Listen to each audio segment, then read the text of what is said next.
이제 젊은이들하고 지금 많이 대화를 하시잖아요. 예. 꼰대가 아니라는 얘기죠. 글쎄요, 나는 내가 꼰대인 줄 알았더니 네네. 굉장히 젊은 친구들이 좋아하더라니까요. 그러니까. 예. 최근에 박용진 의원 선거구 강북구, 네네. 아까 말씀드린 안성, 네네. 은평 갔는데 20, 젊은 30대 친구들이 있다. 모여요. 그 절대 민주당이 희망을 갖고 소위 젊은 세대, MZ 세대들에게 맞는 네네. 그러한 정책을 만들어내야 된다. 네네. 그렇게 생각을 합니다. 그 이제 기자들 얘기 들어오면 정치인들 중에 가장 콜백을 잘하시는 분이고 어떤 질문도 마다하지 않고 아무리 어려운 질문도 마다하지 않고 어떤 식으로든 답변을 하신다 이런 걸로 정평이 나 있습니다. 김대중 대통령께서 네네. 대통령 당선될 때 슬로건이 네네. 준비된 대통령이었습니다. 네 그렇습니다. 네. 정치인은 늘 준비를 하고 살아야 됩니다. 그렇기 때문에 제가 아침 8시 방송을 위해서 5시 반에 기상해서 10개의 신문을 탐독을 하고 네. 그리고 YTN 연합뉴스를 10분씩 보면서 또 인터넷 검증을 하고 저희 보좌관과 토론을 하고 나가는 거예요. 그리고 저는 손에서 좀 결례가 되죠. 때때로는 점심 먹다가도 이 핸드폰을 점검해봐요. 누구한테 전화 왔는가, 네. 또 무슨 뉴스가 있는가 이렇게 준비를 하고 삽니다. 네. 그리고 제가 어제 점심을 한 이 광복구 의원 등 네. 5명의 20대 민주당 기초의원들에게도 얘기했어요. 전화를 잘 받아라. 항상 준비를 하고 있어야 된다. 그리고 전해슬 이 시의원한테도 그런 얘기를 했어요. 박지원 하면은 언론인들이나 국민들이 대북 문제, 남북 문제를 떠오르고 이슈가 있으면 나한테 질문을 한다. 네. 그러니까 정치인은 어떤 전문 지식을 가지고 거기를 완전히 준비해 가지고 항상 기자들이 질문하면 답변할 수 있는 그런 것을 갖춰야 된다. 해서 네, 저는 네. 준비를 하지만 뭐 제가 잘하겠어요? 못하죠.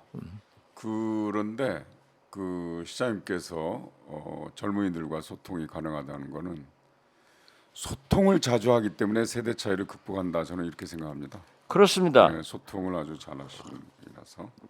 한겨레 신문 같은 네. 성씨여서 내가 늘 성한용. 컴퓨즈를 했는데 제 한참 동생. 성한용 선임 기자가 저한테 그래요. 대표님이 늘 재밌게 살고 그렇게 농담 잘하고 행복해 보이는 것은 말진 기자들하고 항상 네네. 놀고 있기 때문에 그런다. 맞습니다. 네. 근데 저는 제 친구들이나 네. 저보다 나이 비슷한 사람들은 안 만나요. 배울 게 없어. 꼰대. 그 사람들은 만나면 뭐 내가 병이 어디다 무엇이 어쩌다 이제 그런 얘기를 하니까 네. 젊은 사람들하고 만나면요 재밌잖아요.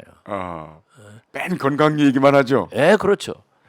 그런데 내가 여기서 하나 우리 나이든 꼰대들에게 얘기하는데요. 모든 신문이 네네. 1월 1일에 가면은 신춘문예를 발표합니다. 네네. 그러면 그게 다 한꺼번에 읽을 수 없기 때문에 제가 국정원장 할 때도 신춘문예의 시, 동화, 네네. 단편 소설, 희곡 등을 전부 잘라 가지고 모아라 해가지고 갖다 놓고 저는 다 읽어봐요. 네. 그러면은 새로운 변화를 젊은 작가들의 용어를 알 수 있잖아요. 배웠습니다. 한번 해보세요. 신춘문예가 진짜 좋아요. 이제 그 시장님께서 민주당에 복당을 하셨으니까 이 이제 댓글에 복당했으면 이재명 대표를 도와줘라 뭐 이런 요구가 굉장히 많거든요. 그런 요구도 있는데 그게 네네. 절대 다수인데 네. 오늘 아침에 미국에 있는 아주 꼴통 보수 내 친구가 있어요. 대장동 얘기는 하지 마라. 아, 이재명 돕지 마라. 너까지 또 죽는다. 이런 사람도 있어요. 그렇지만 내가 볼 때 네네. 거듭 100번은 얘기를 했습니다마는 이재명 대표는 지난 대선에서 네. 비록 윤석열 후보에게 0.73%포인트 졌지만은 네. 김대중, 노무현, 문재인보다 훨씬 많은 득표 1610만 표를 받았습니다.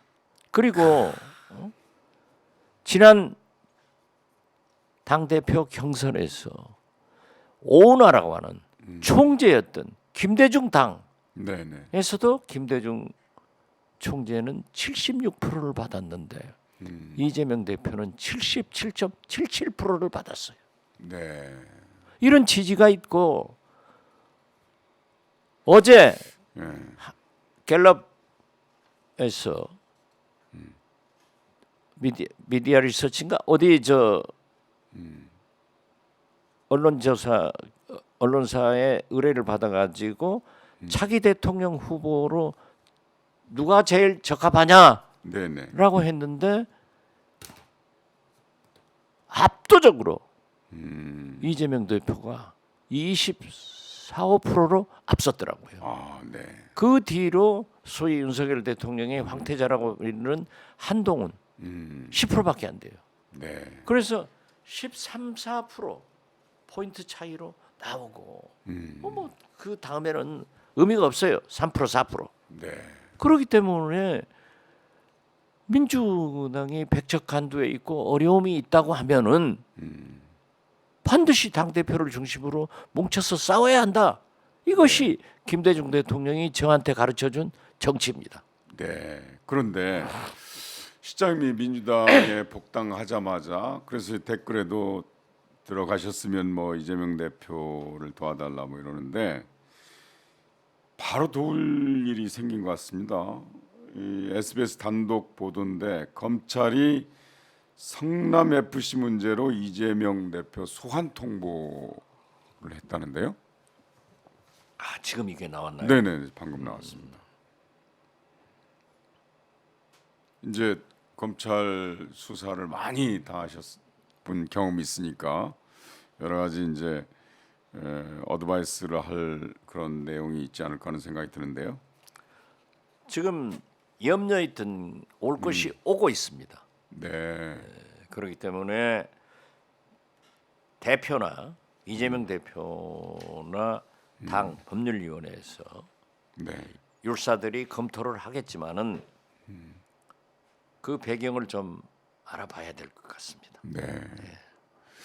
우여곡절이 많은 수사인 것 같습니다. 그게 그러니까 이제 더 내용을 또 이제 계속 구속 보도를 그렇죠. 좀 봐야겠지만, 이제 네. 그 지금까지 보도에 의하면은 쌍방울 해서 그러한 문제가 있었다. 변호사 대납 문제도 있었고 여러 가지 성남 FC 문제에 대해서는 사실 어느 단체든지 기초단체가 가지고 있건 광역단체가 가지고 있건 저는 축구팀이나 프로팀을 가지고 있으면은 전부 지원을 받아요. 아, 기업으로부터 지원 받죠. 다 받습니다. 네네. 기업으로부터. 협찬. 예. 네네. 협찬을 받는데 언론사도 받고 어디든지 다 받습니다.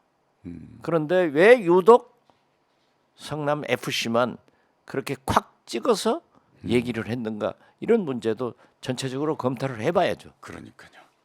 자, 화제를 한번 돌려보죠. 지금 이렇게 체감온도가 이 시간 체감온도가 영하 12도까지 간다고 하는데 이 날씨보다도 더 춥게 느껴지는 분들이 계시잖아요. 12구 참사 유가족 분들. 그렇죠. 이제 본격적으로 국정조사가 시작이 됐는데 잘 될 것 같습니까? 저는 잘 되지 않을 수가 없습니다. 네, 민심을 떠난 정부는 존재하지 못합니다. 네, 민심을 떠난 권력이 존재하지 못합니다. 보십시오. 주호영 원내대표를 저는 늘 칭찬을 하지 않습니까? 참 네네. 괜찮으신 분이다. 합리적인 분이다. 네, 그분이 배우 이지환 씨, 희생된 이지환 씨의 아버님 이상철, 이종철. 이종철 네. 예, 회장의 말씀을 듣고 국정조사에 복귀를 하잖아요. 네, 그렇습니다. 네. 그리고 어제 우상호 위원장이 이제 분양을 시작으로 해서 본격적으로 시작이 됐어요. 네, 네. 그걸 국민들이 다 보고 있어요. 네. 이걸 안 한다? 막말로 폄훼를 시킨다? 이건 용서할 수가 없죠. 이제 그럼 현장 저는 거듭 말씀드리지만은 윤석열 대통령이 왜 꼭 실패한 YS의 길을, MB의 길을, 박근혜의 길을 가느냐 이거예요. 세월호만 하더라도 박근혜 대통령이 당시 대통령이 제대로 국민과 함께 원인 규명을 하고 처리를 했으면 이 꼴이 안 된 거예요. 거기에서 네. 박근혜 탄핵에 촛불이 타기 시작한 겁니다.